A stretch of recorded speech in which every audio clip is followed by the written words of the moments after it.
Sir, please start. Namaskar. I am Professor Ramesh Gowal, Dean Director, Library Information, Indira Gandhi National Center for along with Professor Dr. Preeti Patnath Das, Joint Principal Investigator, National Digital Library of India, and Professor in IT. I welcome you to this special lecture on now and next post-COVID-19 world for digital libraries. Let me express my sincere thanks for inviting me for this inviting us for this particular lecture. So let me begin with this lecture. And the first thing, when we are talking about now, where we are now and what we are doing in terms of the world of digital libraries, we are going through a very huge pandemic because of this COVID-19 coronavirus, and the entire world is under lockdown, and education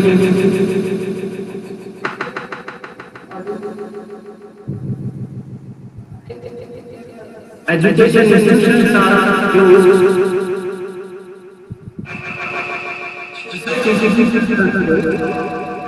and facilities are suffering because of impact of COVID-19. When all education institutions are closed, teaching, research, or learning activities are online, then definitely there is impact of the libraries and libraries are closed. And during this lockdown or social distancing, libraries are providing facilities or services anytime, anywhere to the libraries, to the users using various technologies, and also there are libraries remotely. There is a social impact of this also, but my main focus of this particular presentation is about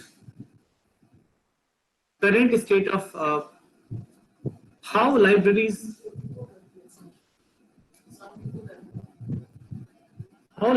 are meeting the needs of the users. That is something I'm going to present in this slide.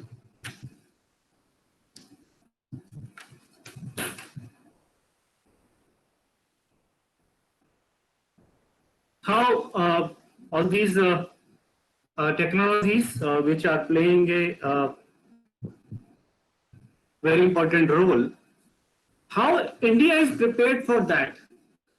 It may be school libraries, college libraries, university libraries, research libraries, publishing industry, and library profession as a whole, how we are prepared for this scenario and how to deal with this scenario. Let me just focus where we are placed. When we talk about school libraries, in this country, except some metro private schools or Kendriya Vidyalaya and some Navodaya Vidyalaya and some other schools in some small cities, most of the schools hardly have been libraries. Librarians are not there, infrastructure is not there. Similar situation is in college libraries. University libraries are better placed. Research libraries, some are in very good conditions, some are in having some better infrastructure, some are lacking on infrastructure. When we talk about public libraries are worst, hardly we have a proper public library system who can take care of the needs of the people who are under lockdown, but they are hardly having resources, digital resources, and also technologies to support that. We have been having subject national libraries. We have National Library of India. But if you see the basic digital preservation program and the the way these libraries need to function in last over a decade or so, there are mindset that now libraries are changing because of internet. We need less and less library staff. So staffs have been cut down. Most of the positions have been reduced and redesignated. So all our libraries are in a state of even physically or infrastructurally, they are not very well off, except few good libraries. Most of the libraries are in the dire need of proper infrastructure, proper staffing, and proper leadership. So I doubt we are prepared for a situation like COVID-19. When we talk about Indian publishing industry, I'm not talking about, I'm talking about Indian publishers who are producing literature in vernacular languages and Indian languages. And that literature is all in print. Hardly there is any Indian publishing industry has come out with ebook platform. So even if I want to buy a book, it's hardly there. And when we talk about library profession, our library science courses are still not very that way updated. Still, profession is divided because we are divided into in academic library in university, science and technology, research library in science and technology, different ministries, different departments. As a particular scenario is like that, that most of our the challenges, the issues which we are facing in current situation like this, we are hardly able to have that kind of preparedness which the Western world is having.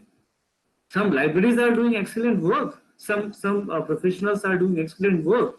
But when we talk about country as a whole, we are definitely not prepared to deal a situation like that. When we talk about various kind of initiative in this country to take care of digital preservation program or digital preservation initiative, digital archiving initiatives, we have been seeing number of initiatives. The first initiative, the national initiative, or we call it international initiative, which was started in form of Digital Library of India. Million books were digitized, but really the fate of the result or the result of the project was not expected the way we are expecting it. And the real reason was the planning. Similar situation happened to when we started this National Virtual Library of India few years before. We are expecting that entire cultural heritage material and resources should be available over the net to be accessible to people, but even catalog is not available. Similarly, Ministry of IT has given a good project to CDAC Pune to set up a national digital preservation program of the country, but hardly have any national digital preservation program initiative like different kind of reuse, Copal, and a number of other international projects. We are also not prepared in terms of the legal issues. We had this Books and Delivery Act 1954, which was enacted in long back, and no revision, no new law has been come out with a lot of changes in this entire content development scenario. Now we have so many publishers. Our publishing industry is quite huge. I believe it is even larger than the film industry. So I think the kind of legal deposit act we need, it should be a legal deposit act now. We never able to commit. Yes, we have some of the encouraging initiative, but the failure of all our initiative is because of lack of proper library policy. Libraries are not a single authority to deal with library issues. And most of these projects have been taken up by individuals, not a team.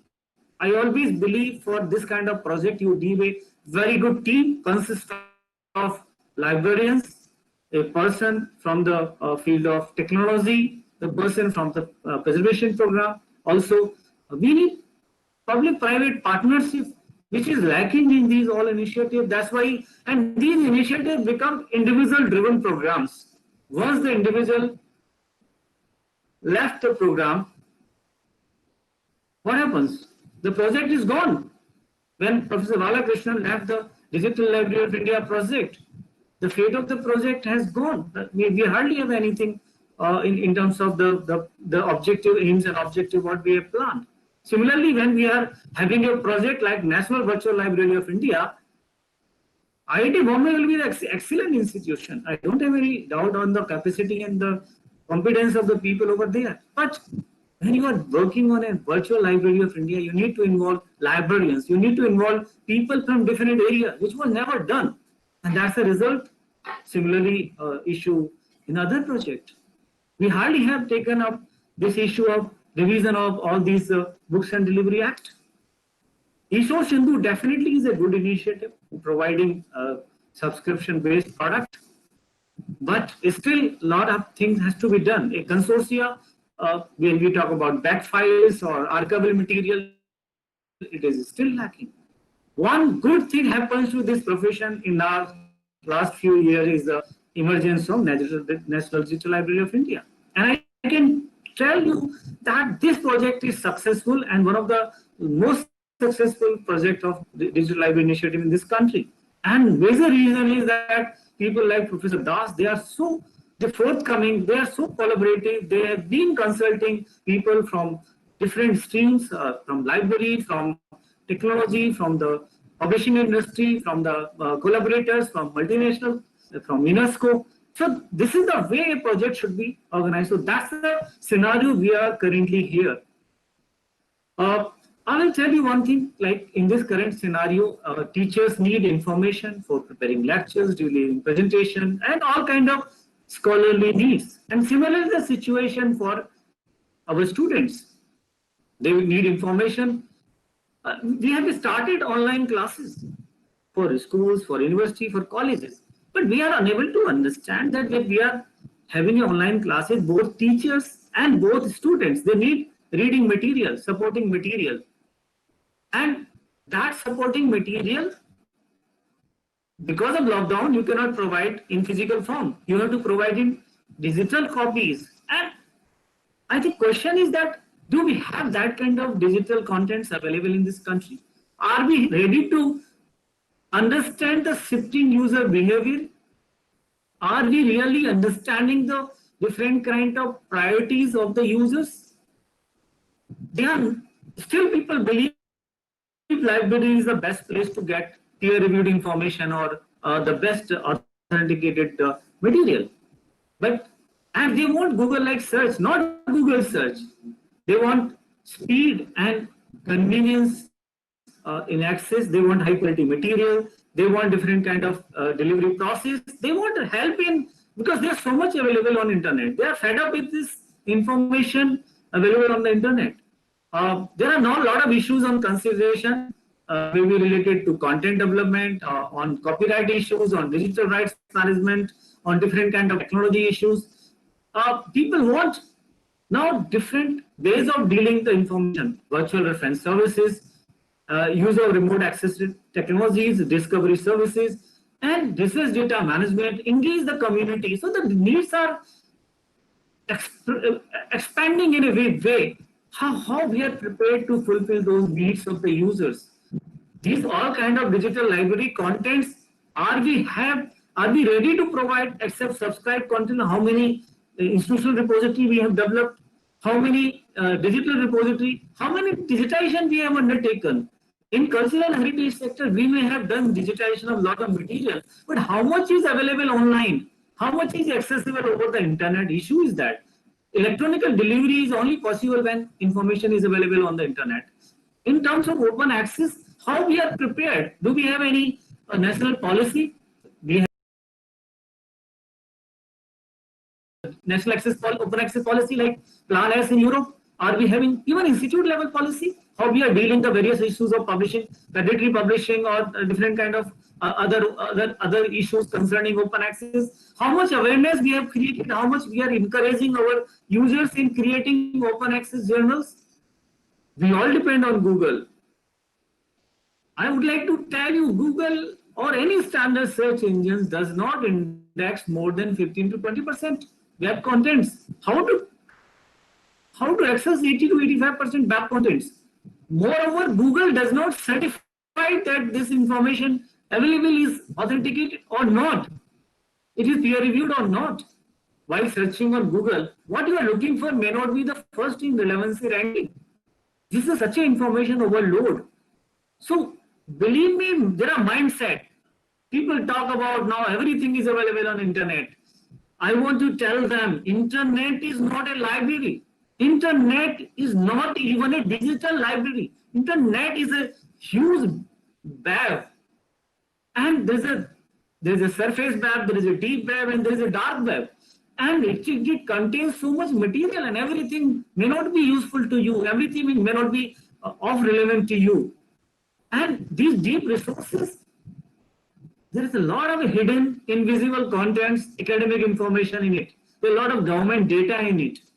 Unfortunately, Google, like search engines, hardly covering all these economic information, academic information, and government information. We need to educate now the world of digital libraries that educate the users, educate the faculty and student about the important academic information or government data available in this deep web, and that is hardly being put into the practice. This deep web is a huge size.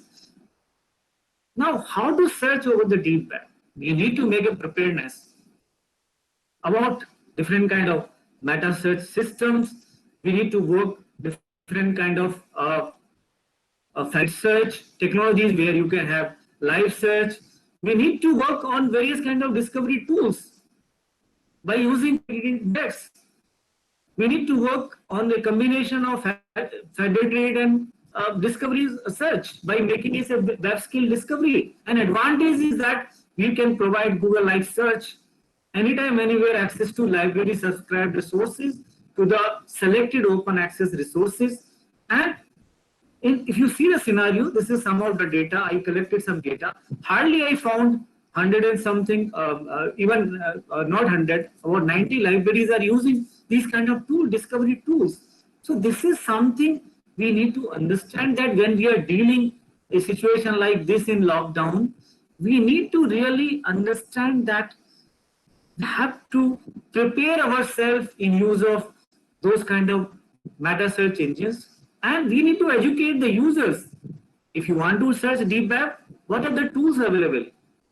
Semantic tools, meta search engines, journal search engines and databases, academic search engines and databases, scientific search engines and databases, collaborative information and databases, open access search engines. All these different kind of search engines help you in locating and looking for the kind of information what we are looking for.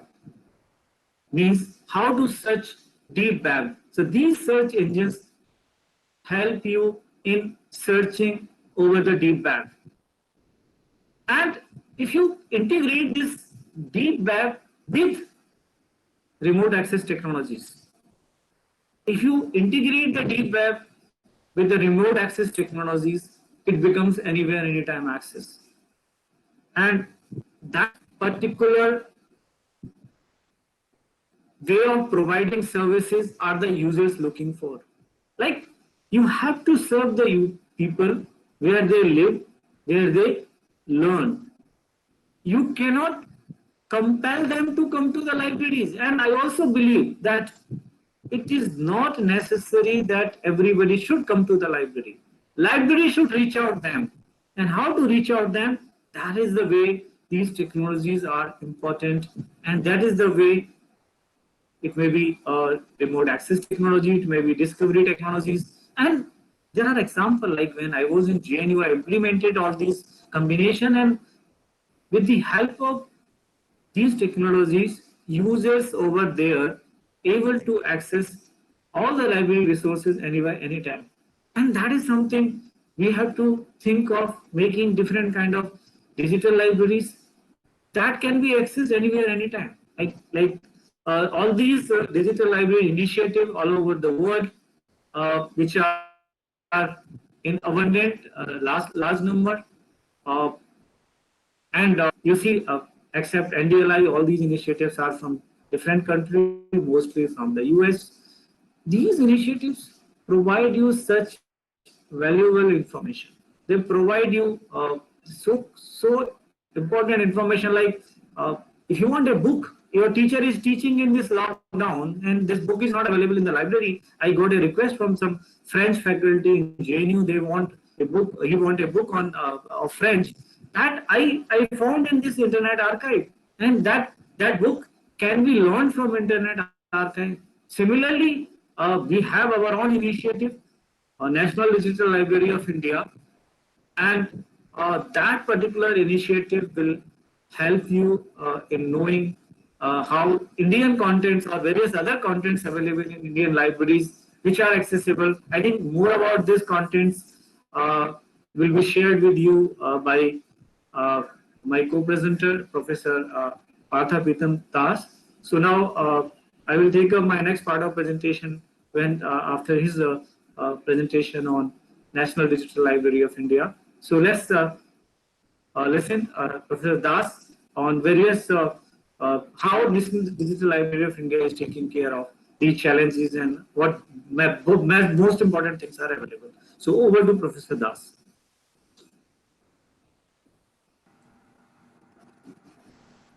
Thank you, Dr. Gaur.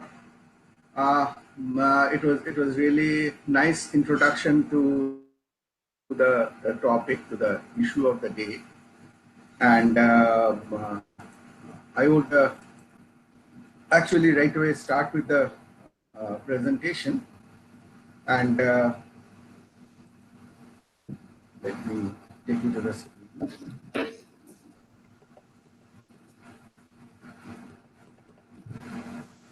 I hope the screen is visible now. I'll put it on the presentation. So,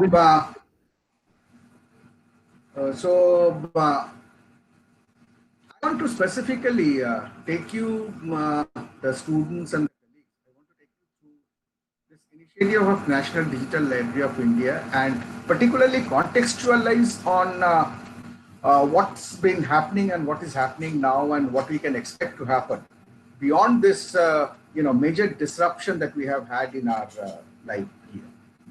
So we talk about post-COVID world for digital libraries. So I'll just take a step back and possibly travel down a couple of decades to a time when libraries primarily used to be physical alone. So what we see here is, I hope the slide is visible now. In terms of what is the pre and early digital library world. So the way I wanted to kind of take a look is there have been two things happening. That on one side, naturally, there is a lot of planning that goes into introduce newer and newer technologies and techniques for the digital libraries, for these new mechanisms of technology of learning. And the other is as you go in terms of using these newer technologies, you create disruptions in terms of what is the current order, what is the way you work. So when we were in the world of physical libraries, then certainly we, in terms of technology intervention or in terms of technology use, we did not need to plan much. Neither was there any major disruption to that regard. So I am hoping that that slide of planning and disruptions are being visible. I'll proceed on to here. I'll just let me just check if it is at times is presenters have issues in terms of what is visible, particularly when you're using slides. So I'll just do a read through of my.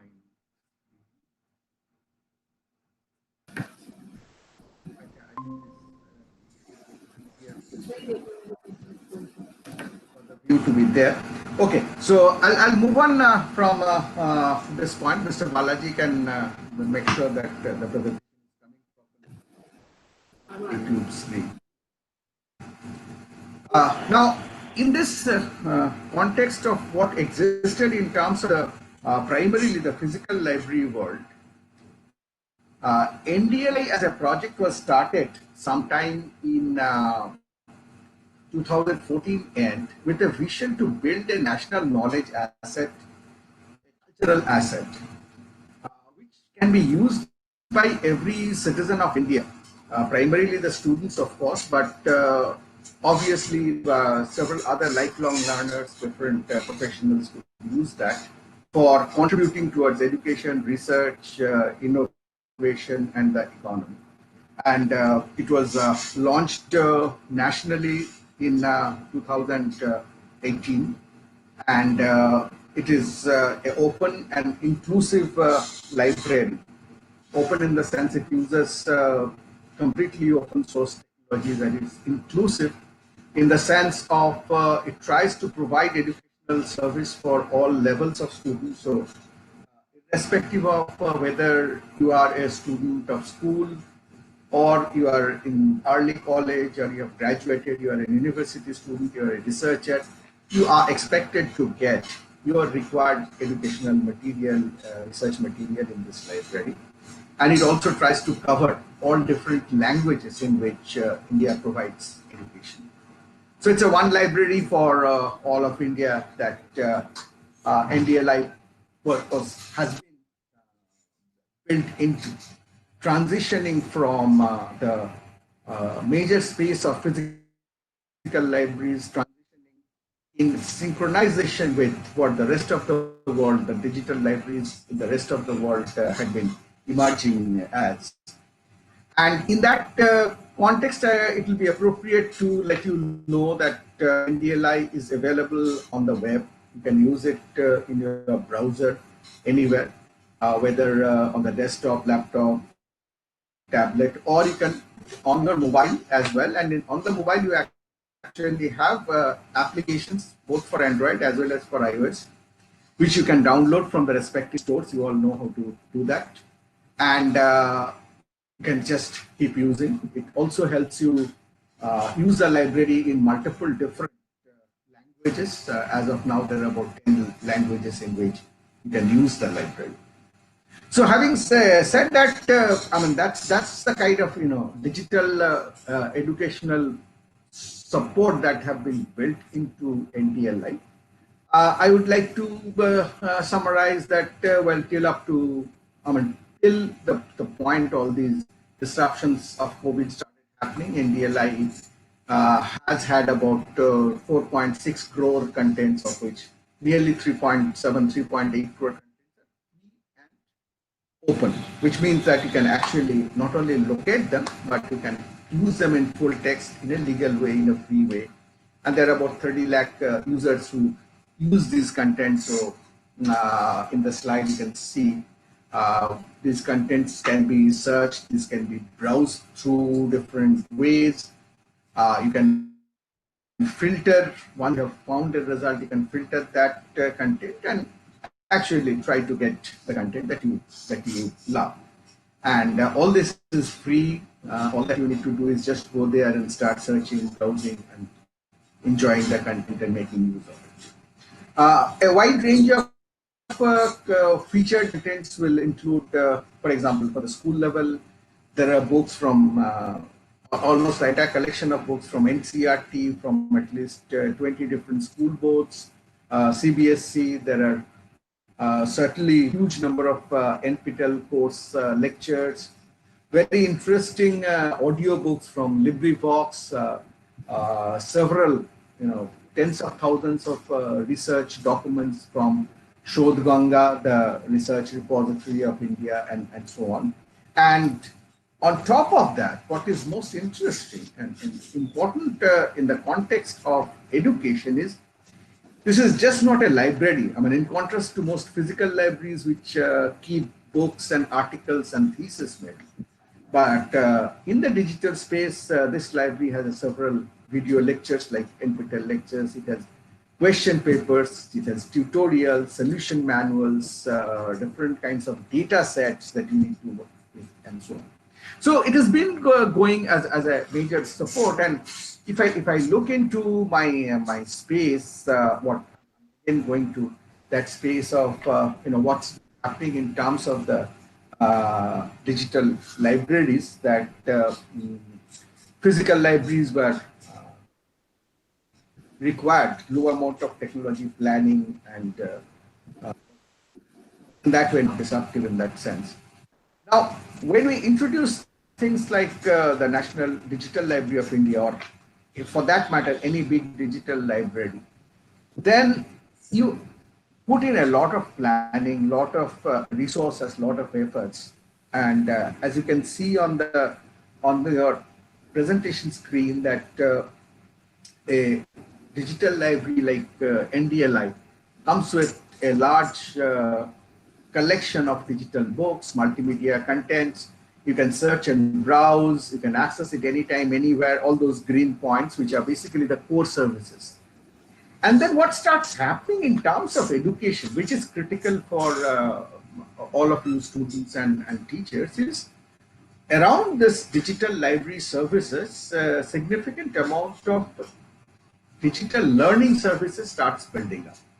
So we have had around this distance learning, online learning, our own MOOCs program, Swayam Prabha, flipped classrooms, learning management systems, and as you all know, as of last about 1.5 years, we have virtual accreditation also. You can earn credits on MOOCs, Swayam, and take it to your actual curricular program and so on. So if you look into all this, then certainly you can see that there has been a significant amount of planned intervention in terms of building up in the digital space to support the educational services. But at the same time, I must put this in context that online learning has been around, even though for a decade, but it has had a limited acceptance in terms of, have the students adapted to online education to a large scale. Well, maybe that process has been slower than what would have been better. The academic credibility of online education, the services that are built on top of this digital libraries, the sense of community and interaction, these have not been very forthright. So I would like to say that while a lot of planning and structured inputs went into that, it has been built so far. The digital libraries have been built so far in a relatively less disruptive way. So kind of the idea is you keep the physical education system right, keep the physical entities and processes right, and then build additional services to scale on top of that. So having said that, then suddenly in earlier this year, COVID happens, the coronavirus.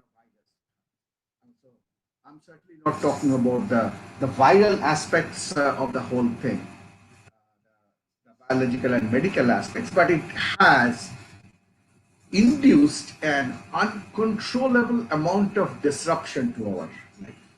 And there are some of the, we all are living through this, but just to contextualize, just to highlight the point that I'm trying to make, I would like to point out that UNESCO itself has reported recently that there are 290 million students, 229 crore students across 22 countries who have been very adversely impacted by this crisis.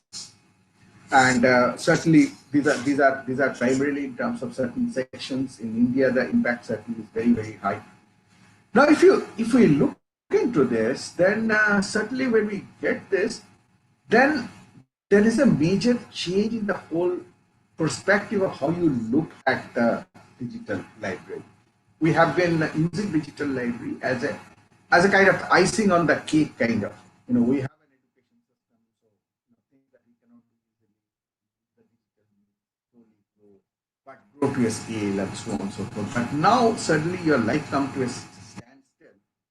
And you have not planned for it. Nobody could plan for this disruption. We have no way to control that. We cannot say, okay, this much is disrupted, this much is what we cannot do. I mean, rest will. So, I mean, instead of the earlier situation, which was prevalent in terms of the digital libraries in the pre-COVID era, the idea no more is just to grow, just to make new things. But the idea now, you are pushed into thinking hard at how to recover from the lost ground, how to recover, how to make the best use of the lost time, the lost resources, how to survive in this showstopper in life. So NDLI have been trying to respond very strongly to these disruption in terms of providing different collections that students of different levels, I mean, whether the engineering students, a major part of the audience here are engineering students because we are talking to the channel, which is significantly engineering focused channel. So whether it's undergraduate engineering students, science students, the students of other college areas, or school students, students of law, and so on, we have, I mean, making use of the great collection that NDLI has. We have been building different, very focused collections for you, which as you go into the library, you will see them right popping up right at the home, the landing home screen. And you could make use of those and keep your, study engagements going. So if we look into that, and I'm very happy to share with you that this kind of a study at from home kind of a collection that we have been able to provide through this digital library means that everything else has stopped practically in terms of the educational system. Has been very well taken by the students so far. Earlier, before the pre-COVID, NDLIs had a number of visitors. We used to have about 25,000 page views every day. But that has shot to an average of 100,000 lakh daily now on some days when really interesting contents going to the new contents going to the library didn't process 2 lakh, 3 lakh. So pre-COVID, the digital libraries were focused in terms of learning more. But while on fire, while on COVID, the digital repositories have become the only way to learn, the only way to survive. And so this disruption is what has really forced all of us to take recourse to, more and more of this. I'm taking you to another slide next, which is a interesting collection support that we have been working on for a while, but we have released during this time, is called NDLI Tutor. I mean, this is particularly good for high school students who are aspiring for engineering entrance. So they all have prepared for JEE mains, and those who go do well in that appear for IIT JEE and so on. So we have provided collections of solutions on JEE mains for last 5 years, on IIT JEE for over past 10 years. And these solutions are just not answers. These are just not saying that out of the MCQ ABCD, which option is correct. It of course say that, but it does also explain how you get to that solution. Very interestingly, it gives you, in different questions, it gives the student tips in terms of how to quickly eliminate different solutions. I mean, if there are 4 options given in an MCQ, all 4 are not actually equally likely. It's often very easy to eliminate the 2 options which are extremely unlikely, and you just need to do that with a little bit of tuning of how to do things, so that you can save more time for investing into the final choice between the 2 surviving options. So the tutor also collates a whole lot of similar questions and so on.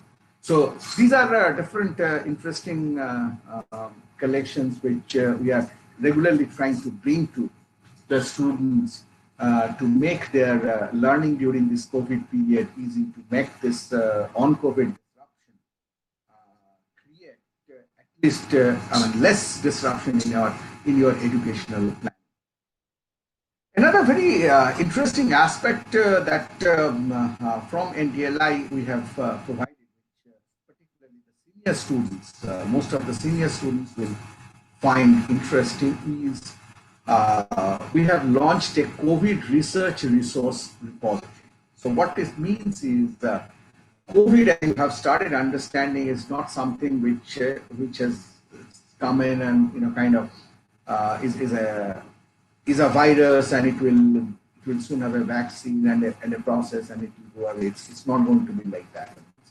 It's probably going to have a long-term effect, and certainly the effect is not the actions with COVID is not limited to medical science, not limited to computational biology and things like that. It's been creating impact in all spheres of life, whether you are an engineering professional or you deal with management issues, whether you are in terms of dealing with economic factors and so on. So the only way to react very positively and decisively to survive and live with COVID is to do research in different areas, to find out newer ways of doing things, to find out more efficient mechanisms of taking this whole pandemic by the horn, as I say. So this is a collection in which we are very carefully collecting, collating, and curating references to different research material in different buckets. There is a bucket on scholarly publications, which give you currently about 40,000 publications on COVID. So, I mean, it may be COVID-19, it may be SARS-CoV-2, this virus is not a surprise. It's been around for about, you'd be amazed that it's been, the first paper on COVID actually was published in 1949. So it's more than 50 years old. It's just that the variants keep on changing. So scholarly publications are about 40,000 papers, and most of them are freely available, courtesy different publishers who have made access to COVID research contents free. Then we have data sets therein, because it's very important in today's time of data science to do research, and only when you have good access to the data. Then you have authenticated documents. Then as a researcher, if you're making use of data and research by others and you produce results, your next concern is, where do I publish that result? I mean, if you're a research student, that will be your basic concern. So several journals are actually coming out announcing about special issues on different research related to, again, not solely the medical or biological. I mean, the journals have even announced special terms of, say, video conferencing technologies, because it's been now realized that video conferencing technologies make a lot of improvements. So those kind of journals, then there are different funding agencies coming out with funding announcement, funding options, challenges, hackathons, and so on.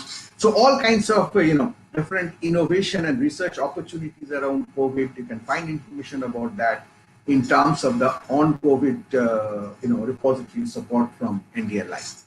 So these are the next slide. You'll see some of those information on the graph. So particularly, I think it takes a while for the slides to really come live on the YouTube. But as you get to see it now, you'll see that on the right there are different points that I have tried to show, that different points, particularly on the two arrows on the right. It was released around that time in early middle of March, and that led to a lot of interest in. So those pics are shown as to how students are reacting and actually taking good benefit out of this repository support. And the rightmost one is for the COVID. So moving on, there are different natural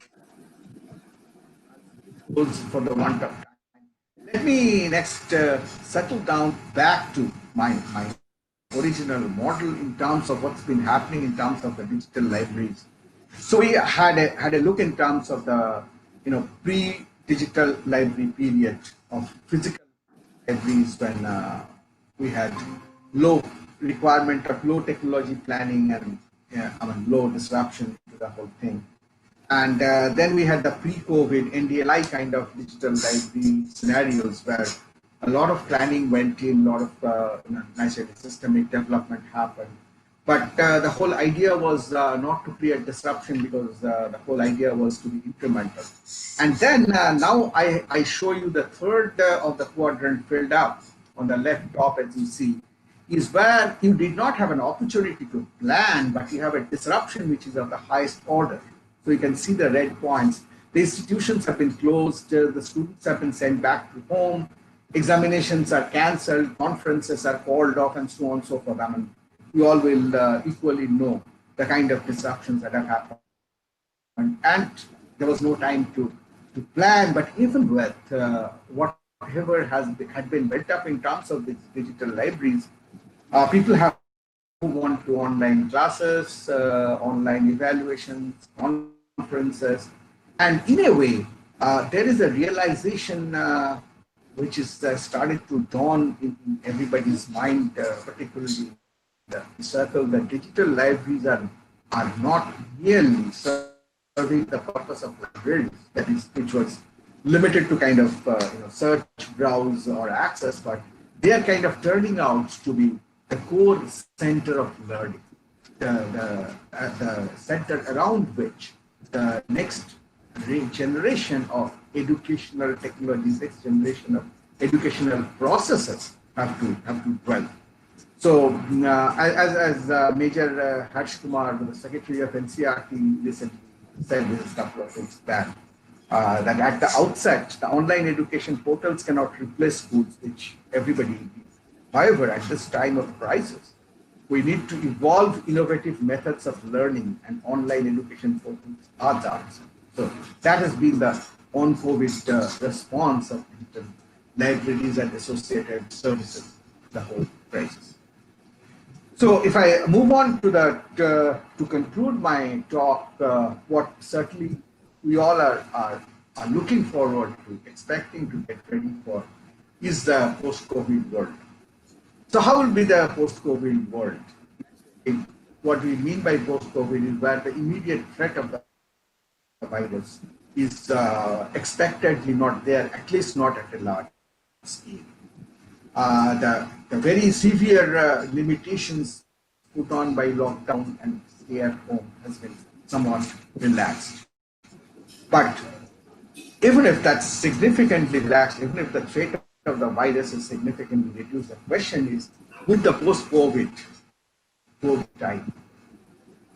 Certainly not. Unlike the pre-COVID world, we do not need to preserve what just about was. That was the outlook of pre-COVID. We don't just need to do different things. We need to do things differently. COVID, at least the strike of COVID, at least teaches us that. And particularly, unlike the on-COVID, the time that we are going through right now, we just don't need to focus on staying afloat. At present, that's the whole thing. It's not. Certainly, I'm from academia. I'm from education. We are talking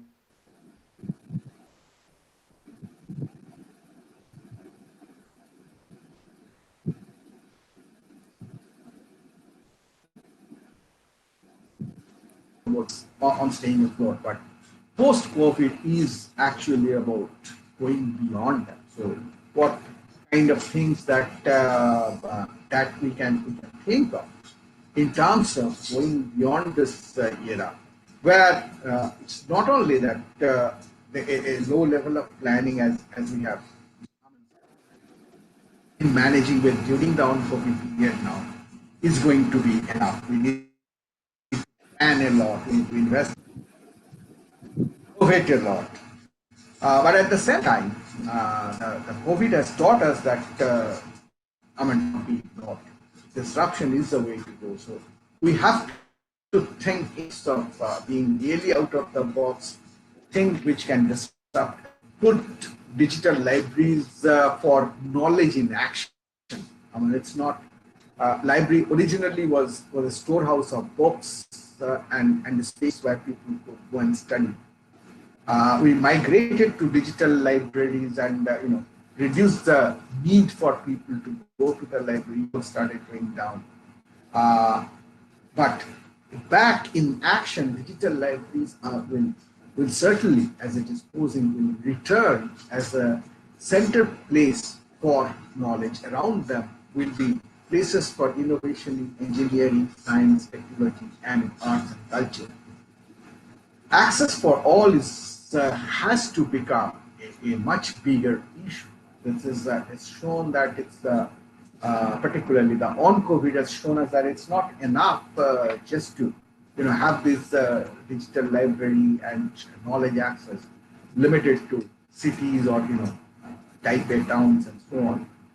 It is not enough to just have this digital library footprints in big institutions. We need naturally much wider penetration of rural libraries. Our rural broadband has to work.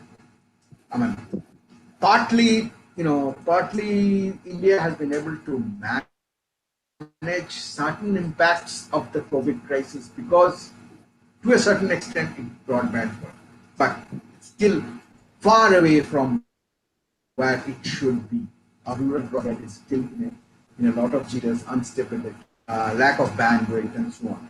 Access for all has to work across K-12 and higher education institutions. If you look into the COVID and you all are on NPTEL, so you are basically higher education students. You'll see that the digital library and associated learning technologies, the interventions thereof have significantly been leveraged only by the higher education, not significantly by the higher education. It has to happen across K-12. A very disruptive change which has been talked of for a long time has to really happen now is in terms of open knowledge and accreditation. We talk about open access. There are a lot of debates and rights, and open access is an issue because to have more and more content in open access, you need to have more and more content generated out of the copyright boundaries. So that brings in the questions of what do we need to do with our publishing industry. Dr. Gaur mentioned that we have a huge publishing industry, and that has to migrate more towards open publishing. It should be easy for anyone who is willing to contribute content for education to go directly into publishing without going through publishers and getting into the copyright loopholes. Open open access application, open source applications are becoming a major order of the day. We have been somehow managing with Zoom and Google Meet and WebEx and all that. Many of them have extended a lot of free accesses during this time, but if it has to be the core and the surviving thing, then the whole of this virtual operational platforms have to be thought of not incremental in terms of what we have, but in terms of really being the change that it needs to bring in. The other areas that I strongly feel would have severe interventions is the use of artificial intelligence and machine learning in terms of learning tutors, educational technology, bots, and so on. Open spaces available from the libraries will be used by the digital libraries for interactions and innovation. So these are, there's a whole lot of, obviously, as of now, none of us know exactly what is this charter going to be, but all that you can say is this crisis gives us also a lot of opportunity in terms of the innovations that we can do, in terms of the planning we can do, and in terms of the change mindset. We could really be thinking out of the box, disrupt. have really not done before, which will really create a new world order for the digital libraries. So that was kind of what I wanted. Thank you very much for your attention. I will now request Dr. Gaur to take up the thread. Thank you, Professor Das, for wonderfully explaining the challenges NDLI has took up post-COVID or during this lockdown situation. What we believe, I think this crisis also has certain opportunity. Our Prime Minister has rightly mentioned that there are a lot of opportunities behind this situation. All these opportunities before us, we need to really look at these opportunities and want to really uh, work out in a manner. And just having access to digital content is not a real digital library nowadays. Uh, I'm sorry, initially there was some echo, so you're not able to hear my initial background talk. Uh, so far, like me and Professor Das has talked about the current situation, the challenges, and how NDLI is taking over. But I'm going to present few more things to you, like what after this, what to do, what is next is waiting for you. We are in a technology innovation world. Every time we have new things coming up. And now we are talking about education 4.0. We are talking about Internet of Things. So how libraries should prepare themselves to meet these challenges? Like when anywhere, anytime access is the need of education 4.0. When we talk about lifelong learning, when we are talking about personalized delivery of information, when we talk about the flexible delivery of information. And here in education, new education, we are talking more about peers and mentors. Currently, we are worried about the examination system, but when we talk about education 4.0, we have been talking about evaluation, not just examination.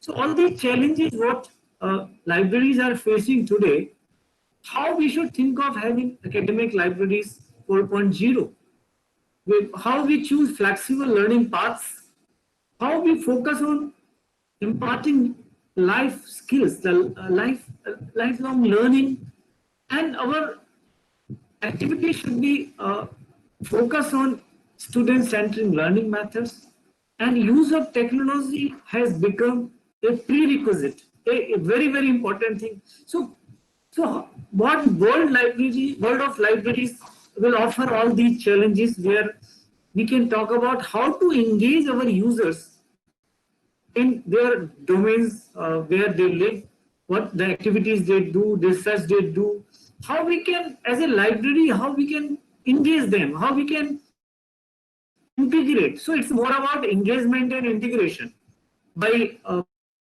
helping in their different, our various tools and technologies, whatever we are offering, should focus on personalized learning, personalized delivery of information, on various kind of research support services, helping them in writing, in student help in writing, their plagiarism detection, and also like whenever they want, they should get the all kind of information. They don't need help in downloading a book or an article. They know, they are technology savvy people. They understand how to, from where to download a book, various kind of, once you provide it anytime by using Discovery or anytime anywhere technology, your job is done. Your major job is done. Now, the real issue is that what they expect from you. They want that you should develop various kind of research guides and subject gateways for them. They want help which is not just reading material, it is beyond that. So library has to look beyond providing just digitized content or subscribed contents, or in this information overload, what they need, help them in assisting what are the most authenticated information for them in their area of interest. What are the most relevant, most valuable information in their area of interest. So these research guides in various kind of subject gateways are going to be integrated with new world of digital libraries. And now face-to-face reference services is no more required. They want digital reference services, either virtual reference services, where they will be interacting with you over mobile, over web, or social media, all instant chatting, all those these kind of services has to be introduced and to be integrated. Like when somebody is, like when you are going to have a policy, insurance policy, you see when you are trying to download, go for a policy, suddenly there is a chat window activated from the service provider, and your message is, you are receiving a message that, do you need any help? And immediately, so that kind of connectivity with the users, when user is unable to find out a particular material. So in the modern world, like Professor Das has rightly mentioned, use of artificial intelligence and or semantic search, all these have to be embedded in these new digital reference services and digital library systems. And one most important thing, which is so far we are not talking about, we are not doing much on that. And library has to need, libraries of the future has to look into that. Moreover, libraries are doing it, but in Indian libraries still we are lacking. That is research and data management. We don't do much on this area, like how various students doing a PhD student, or it may be a faculty who is having different kind of research project, how to help in this entire research cycle, research life cycle, from this planning to creation or process or analyze, how to collect the data, how to archive the data, how to analyze the data, how to preserve the data. Data curation has become a very important. So somewhere down the line, it is not just subscribed contents or digitized content in a digital library system. This data will become very, very crucial. And I think now, in the next world of digital libraries, we need to talk about this data can be in any discipline. It can be data related to cultural heritage, data related to any other discipline. So this is another area where libraries have to work, and they have to find out ways and means to look into that. When we talk about subject experts, this concept is not very new. In US university, there is a position of subject librarians, a person who is a PhD in sociology or a master's in sociology, and also a library science background.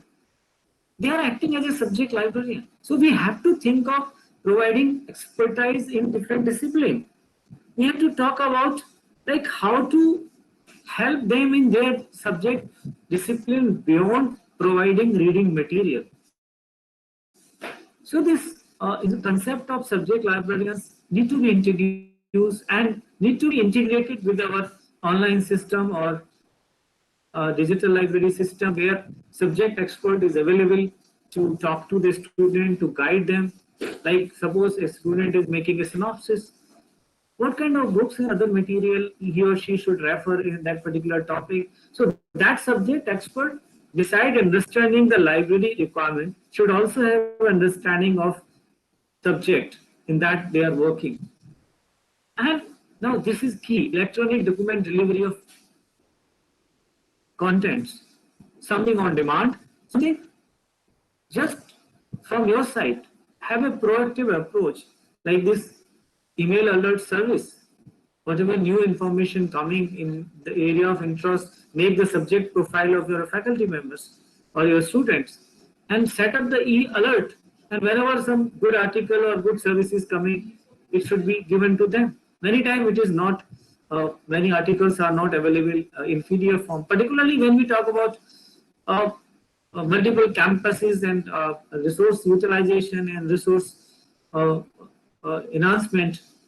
These kind of services become very important, that how to save the time of the user by providing, like giving a small example, in GNU library we put up a faculty room, and in that we have installed a scanner and a computer.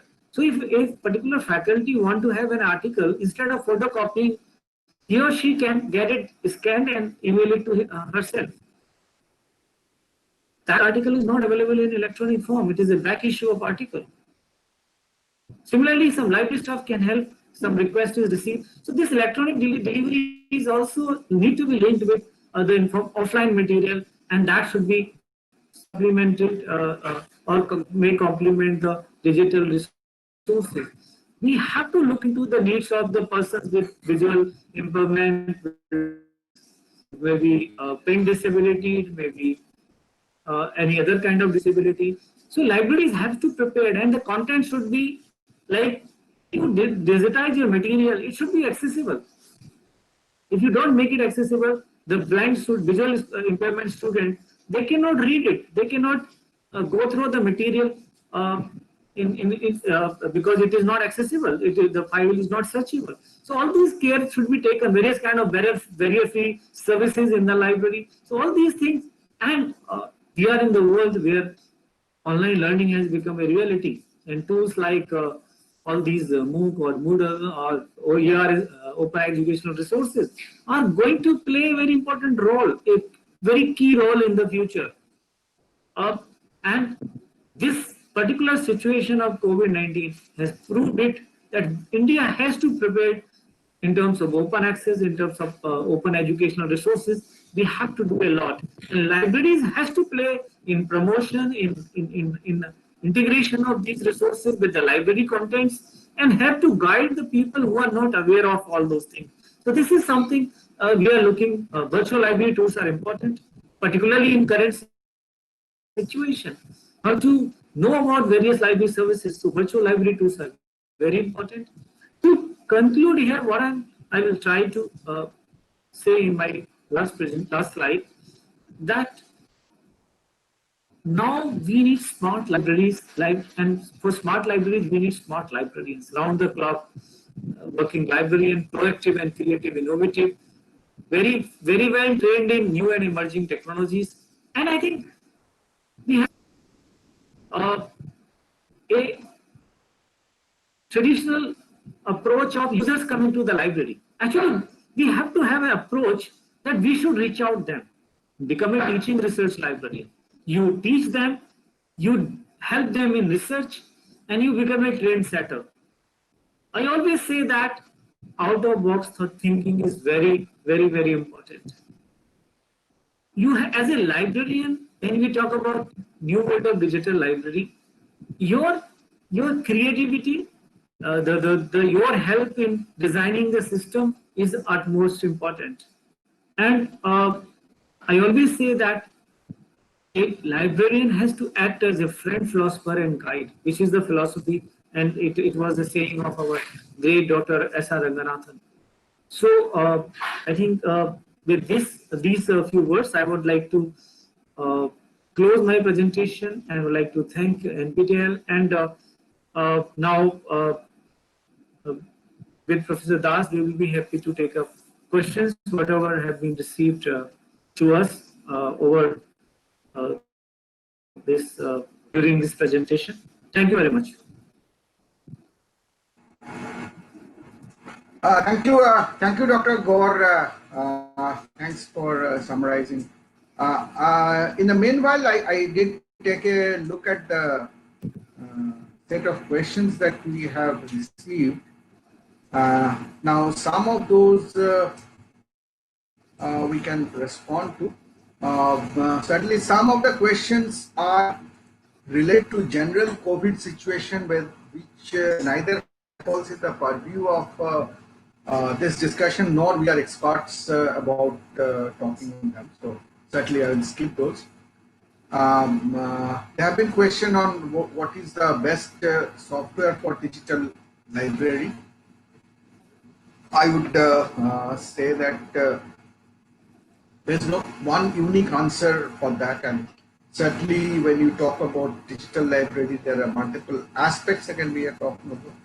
So what we have significantly tried to address were relating to the content management services, the CMS. There is another part of major user services, like issue, return, all those RFID and all that. So there are a number of open source systems, including for Koha is a good one that I would naturally recommend for user service management.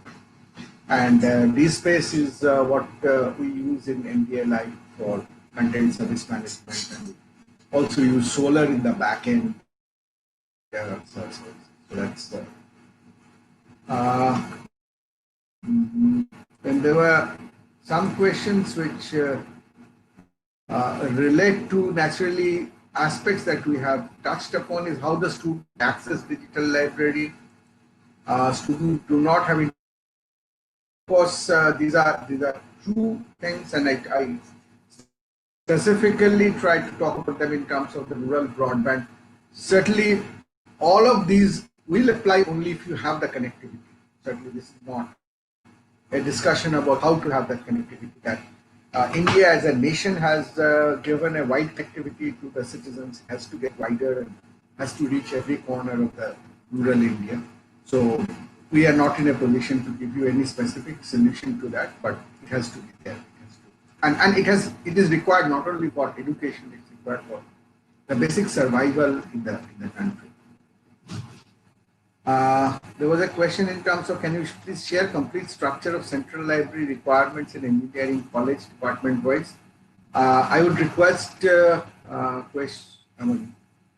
person whoever has asked this question, you may write to me. I can guide you to direct you to the person who can answer this, because this is not relevant to what we are discussing. Special children section in digital library would be nice to have, certainly.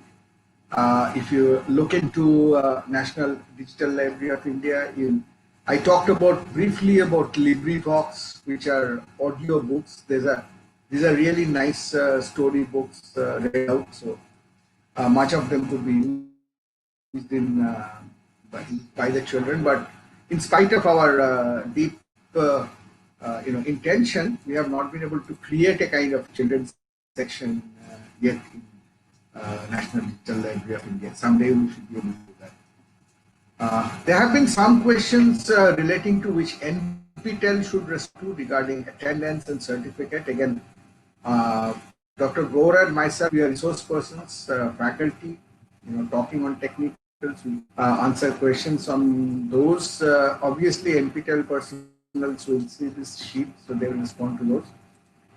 Sharing of the PPT, be okay to do that. So this will be available with NPTEL. NPTEL can share that with you, or you can write to me by mail.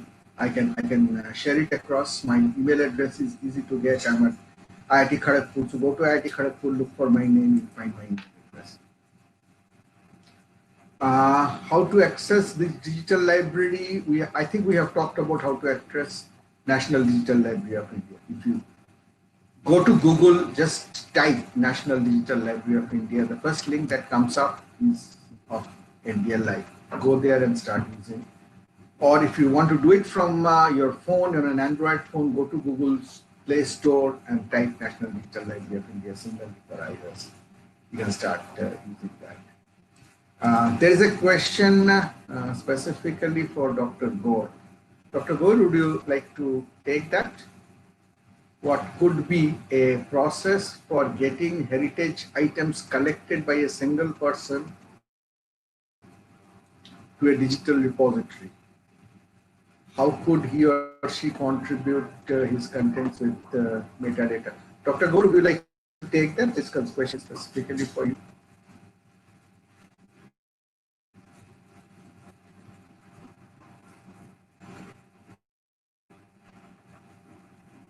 Or let's do such finish with the remaining questions, and then you can take up the specific one. I think this is an involved one.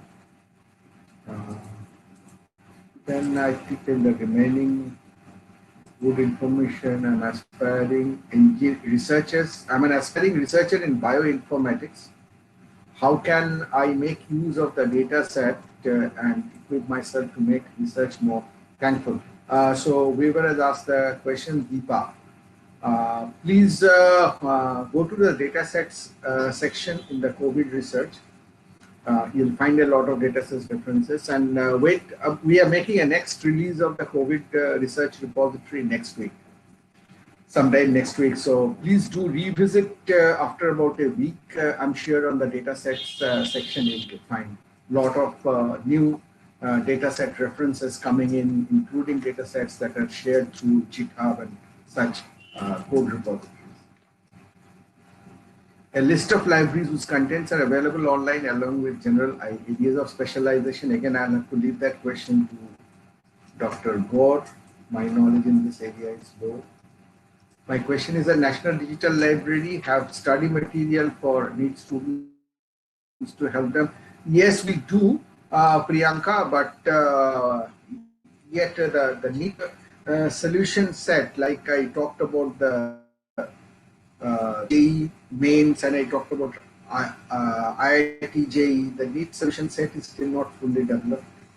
COVID has naturally made the speed at which we can work has become reduced, so kind of it is taking more time. We hope we'll be able to give you something. You can just separately write a mail to me. I'll get you connected with the specific people who are providing the support and we'll get that right now. I think that's all in terms of the questions that I had to answer. Dr. Gore, if you could answer the ones which are very specific for your experience and for the cultural heritage. Over to Dr. Gore.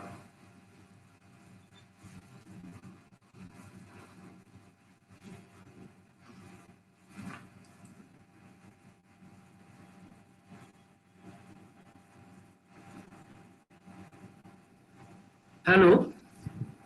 Thank you, Professor Das.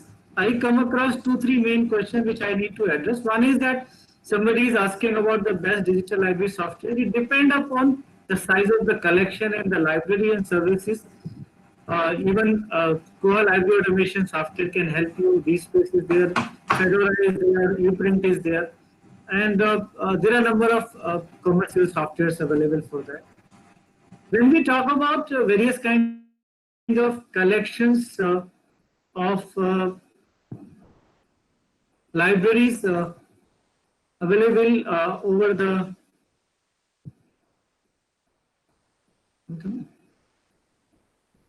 I think Balaji, I'm not coming on the screen. Or my voice. Huh? Hello. So, if you talk about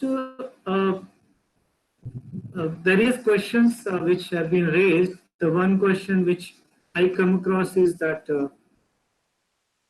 various digital library software, then number of various libraries having digital library collection.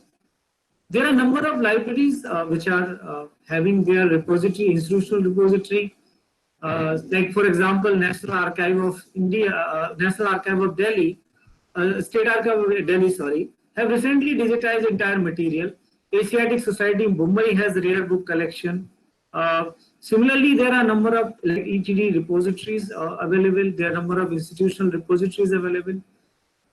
If you want to know more details about that, specifically in particular area, I can help. You can email it to me. Regarding this cultural heritage question related to cultural heritage, like it is not about the single person or multiple person. If you want to create a digital library, you have to see what are the collections available in digital format, what kind of software you want to use for the purpose of curating a digital repository. Nowadays, it is so easy. We have so much information available on the internet. There are a lot of training programs organized by various associations. Only thing is that we need to have a willingness to create a digital repository or digital library, and also keeping in mind the copyright issues concerning the collection, because everything cannot be digitized, everything need not to be digitized. So depending upon the collection which you can digitize, you can choose your software. And even there are a number of agencies operating in India, they can help. There are a number of collaborative projects, like if you have digitized or created a digital repository, NDLI help a lot if you want to be part of NDLI repository, and there are various ways of training and support available from NDLI also. So similarly, there is a various ways and means of creating digital libraries and digital repositories. We need to understand that now we have to move from that world of just online catalogs. We have to really think of creating digital repository, and all these questions I want to sum up last in the one thing. Beside digitizing your contents, you need to integrate. And you need to provide remote access to all these contents wherever it is possible to your users, or to outside people. If something is away from copyright, if you can extend under open access.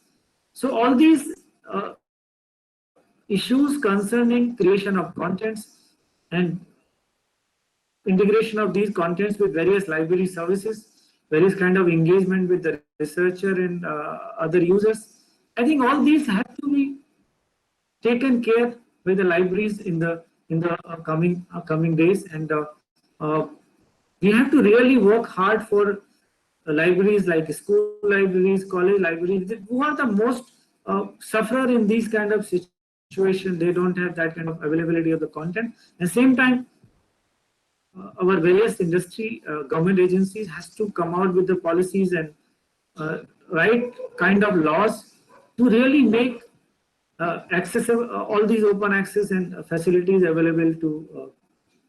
I think these were the some of the things I understood from the questions. There was no direct question which I may like to answer directly. So I think with these words from my side, I would like to thank NPTEL and Professor Das.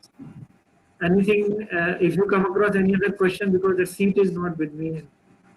So. Okay, thank you very much, Dr. Gaur. I think we'll close it here.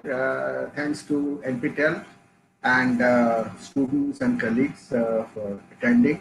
And please feel free to write to us whenever you have any suggestions regarding digital library services from NDLI and other digital libraries. So with this, we will close the session today. Right? Thank you, Usadas. Thank you, Balaji. Thanks. Bye. Thank you. Bye-bye.